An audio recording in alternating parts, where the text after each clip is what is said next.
आज भी कई लोग ऐसे हैं जो कहते हैं कि मुसलमानों से इस मुल्क भारत को कोई खतरा नहीं है, क्योंकि जो मुसलमान पाकिस्तान की मांग करते थे वो हमेशा के लिए वहां जा चुके हैं और बाकी के मुसलमान इस भारत की जमीन से मोहब्बत और अपने आप को इस वतन के लिए पूरी तरह डेडिकेट कर चुके हैं। लेकिन मैं पूछता हूं कि जो मुसलमान यही भारत में रह गए और पाकिस्तान नहीं गए, वो आजादी के बाद बदल गए क्या?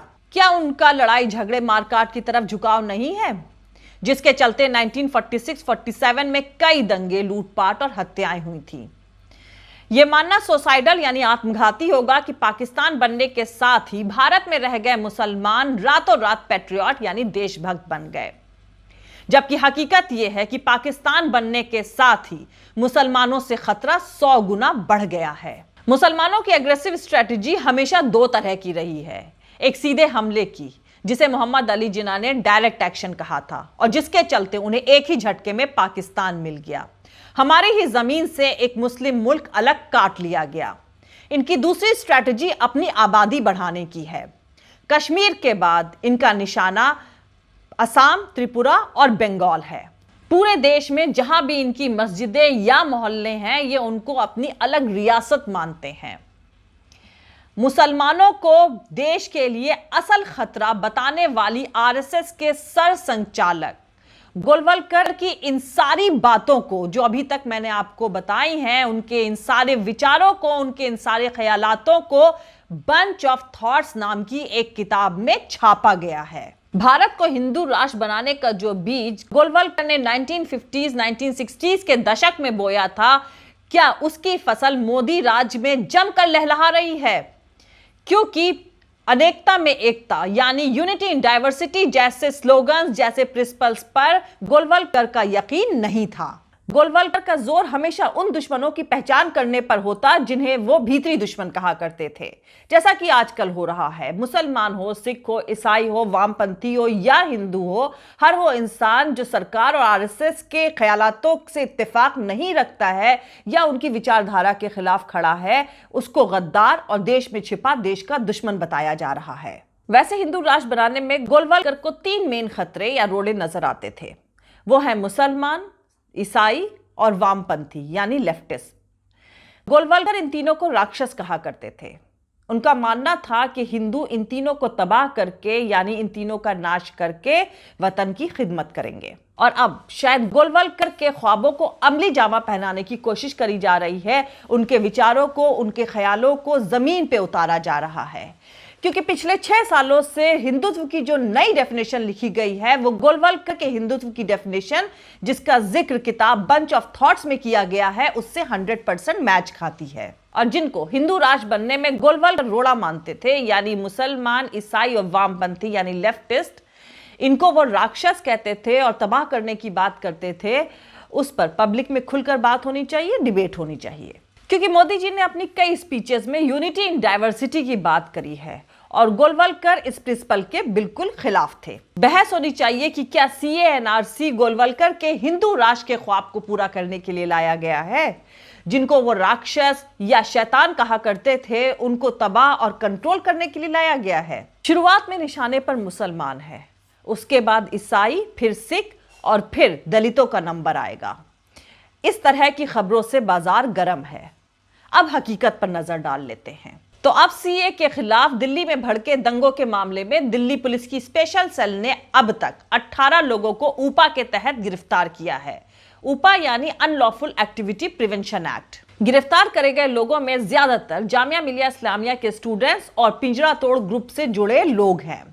अब आपको ऊपा के बारे में बता दें, यह एक कड़ा कानून है। इसमें जमानत नहीं मिलती है। 7 साल से लेकर उम्र कैद और फांसी तक की सजा हो सकती है। इन 18 लोगों में से सिर्फ जामिया मिलिया इस्लामिया की स्टूडेंट सफूरा जरगर को प्रेग्नेंट होने की वजह से ह्यूमैनिटेरियन ग्राउंड पर बेल मिली है यानी जमानत मिली है। बाकी 17 लोग अभी भी जेल में हैं, उनको जमानत नहीं मिली है। इन सभी पर दिल्ली दंगों की साजिश रचने का इल्जाम है।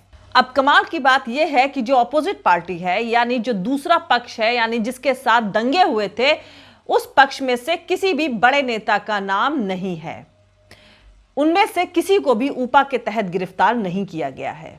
और अब मैं आपको उन 18 लोगों के नाम पढ़कर सुनाती हूं जिनको ऊपा के तहत गिरफ्तार किया गया है, ताकि आप समझ सकें कि मैं इस वीडियो में गोलवलकर के हिंदू राष्ट्र के ख्वाब की बात क्यों कर रही हूं। इनके नाम हैं दानिश, जिन्हें 9 मार्च 2020 को गिरफ्तार किया गया था। मोहम्मद परवेज अहमद को 11 मार्च को गिरफ्तार किया गया था। मोहम्मद इलियास को 11 मार्च को, खालिद को 21 मार्च को, इशरत जहां को 21 मार्च को, मेरान हैदर को 1 अप्रैल को, मोहम्मद ताहिर हुसैन को 6 अप्रैल को, गुलफिशा को 11 अप्रैल को गिरफ्तार किया गया था। सफूरा जरगर को 13 अप्रैल को गिरफ्तार किया गया था। शफाउर रहमान को 26 अप्रैल, आसिफ इकबाल तन्हा को 19 मई, शादाब अहमद को 20 मई, नताशा को 29 मई, देवंगाना कलिता को 5 जून, तस्लीम अहमद को 24 जून, सलीम मलिक को 25 जून को गिरफ्तार किया गया था। मोहम्मद सलीम खान को 25 जून को गिरफ्तार किया गया और अथर खान को 2 जुलाई को गिरफ्तार किया गया। तो जो नाम पढ़कर मैंने आपको सुनाए हैं उसमें मौजूदा सियासत पर गोलवलकर के ख्यालों की मोहर साफ साफ दिखाई दे रही है। तो दोस्तों, देश के मौजूदा सियासी हालात को बारीकी से समझने के लिए गोलवलकर के ख्यालात और उनके भारत को हिंदू राष्ट्र बनाने की पॉलिसी को समझना जरूरी है। तो चलिए गोलवलकर पर वापस लौटते हैं, लेकिन उससे पहले जो लोग हमारे इस चैनल पर नए हैं वो हमारा YouTube channel political Tamasha with doctor Arshi को सब्सक्राइब करके वहां पे लगी बेल आइकॉन को जरूर दबा दें, ताकि आपको हमारे आने वाले हर वीडियो की अपडेट्स मिलती रहे। और दोस्तों, अगर आपको हमारा काम पसंद आता है, हमारे वीडियोस पसंद आते हैं, तो www.patreon.com Dr अर्शी खान पर जाकर डोनेट करके आप हमारे काम को सपोर्ट कर सकते हैं। तो चलिए शुरू करते हैं। तो दोस्तों, गोलवलकर 1906 यानी 1906 में फरवरी में पैदा हुए थे और उन्होंने बनारस हिंदू यूनिवर्सिटी से साइंस में पोस्ट ग्रेजुएशन किया था और उसके बाद उन्होंने नागपुर से वकालत की पढ़ाई पूरी करी थी। 1931 में, जी हाँ, ये वही साल था जब भगत सिंह और उनके साथियों को फांसी की सजा हुई थी। उसी साल गोलवलकर की मुलाकात आरएसएस के संस्थापक केबी हेडगेवार से हुई थी। गोलवलकर से केबी हेडगेवार इतने इंप्रेस हुए कि उन्होंने कुछ ही वक्त में गोलवलकर के हाथ में आरएसएस की कमान सौंप दी और 1940 में जब केबी हेडगेवार की मौत हो गई तो गोलवलकर आरएसएस के सरसंघचालक बने। महात्मा गांधी के कत्ल के बाद गोलवलकर को गिरफ्तार कर लिया गया था और आरएसएस पर बैन लगा दिया गया था, क्योंकि नाथूराम गोडसे आरएसएस से जुड़ा रहा था और खुद गोलवलकर ने महात्मा गांधी के कत्ल से कुछ वक्त पहले उनके खिलाफ कई भड़काऊ भाषण दिए थे। जुलाई 1949 में गोलवलकर को जेल से रिहा कर दिया गया था और आरएसएस पर लगा बैन इस शर्त के साथ हटा लिया गया कि आरएसएस अब कभी हिंसा यानी वायलेंस का सहारा नहीं लेगा और भारत के संविधान यानी कॉन्स्टिट्यूशन ऑफ इंडिया के हिसाब से चलेगा। हालांकि उस वक्त भारत का संविधान कॉन्स्टिट्यूशन ऑफ इंडिया लिखा जा रहा था। 1952 में श्यामा प्रसाद मुखर्जी ने हिंदुओं को प्रेफरेंस देने वाले दल जनसंघ की शुरुआत करी। आरएसएस इसके साथ काम करते हुए जनसंघ को मजबूत बनाने में जुट गई। बाद में यह जनसंघ भारतीय जनता पार्टी यानी बीजेपी में तब्दील हो गई और आरएसएस से इसका जुड़ाव आज भी वैसे ही बना हुआ है। गोलवलकर की देखरेख में आरएसएस उसी तरफ बढ़ने लगी जिस डायरेक्शन में कभी हिटलर की देखरेख में नाटसी बढ़ रहे थे। नाटसियों की तर्ज पर ही आरएसएस ने भी राष्ट्रवाद, नेशनलिज्म और कल्चरली प्योर और इम्प्योर जैसी बातें करना शुरू कर दी। गोलवलकर ये लगातार दोहराते थे कि सिर्फ हिंदू ही इस नेशन से, इस राष्ट्र से सच्चा प्रेम यानी सच्चा प्यार कर सकता है।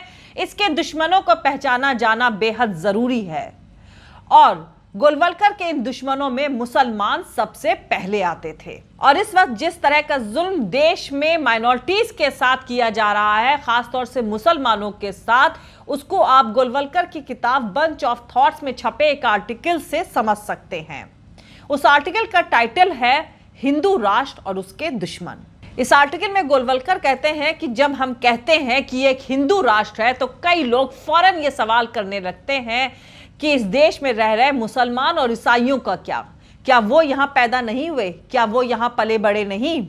क्या सिर्फ मजहब अलग होने की वजह से वो विदेशी या बाहरी हो गए? लेकिन सबसे अहम मुद्दा यह है कि क्या उन लोगों यानी मुसलमान और ईसाइयों को याद भी है कि वो भी इसी मिट्टी की पैदाइश है, यानी इसी मिट्टी की संतानें हैं? सिर्फ हमारे याद रखने से क्या होता है?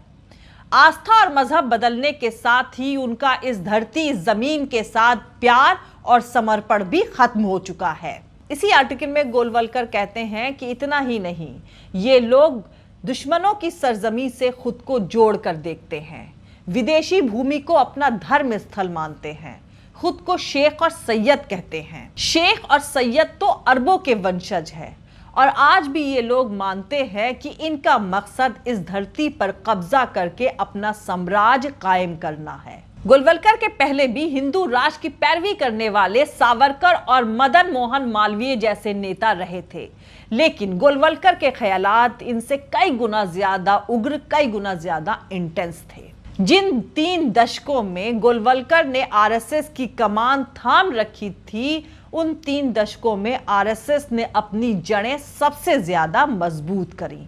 गोलवलकर की मौत 1973 में हुई थी, लेकिन मजहब के नाम पर सियासत का जो बीज उन्होंने 1950 और 60 के दशक में आरएसएस के जरिए बोया था, उसकी फसल अटल बिहारी वाजपेयी और लाल कृष्ण आडवाणी ने काटी और प्रधानमंत्री और उप प्रधानमंत्री बने दोनों नेता गोलवलकर को अपना गुरु मानते थे। मौजूदा प्रधानमंत्री नरेंद्र मोदी जी को वैचारिक तौर पर यानी आइडियोलॉजिकली अटल बिहारी वाजपेयी और लाल कृष्ण आडवाणी के मुकाबले गोलवलकर के ज्यादा करीब माना जाता है।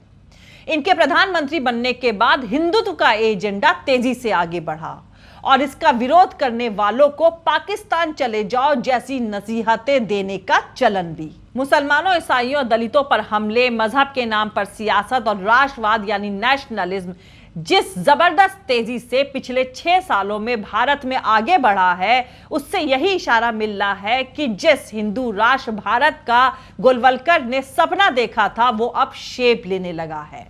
और ऐसा इसलिए भी है क्योंकि देश की सियासत अब जिस डायरेक्शन में आगे बढ़ रही है, उसको आज रोकने टोकने वाला कोई नहीं है।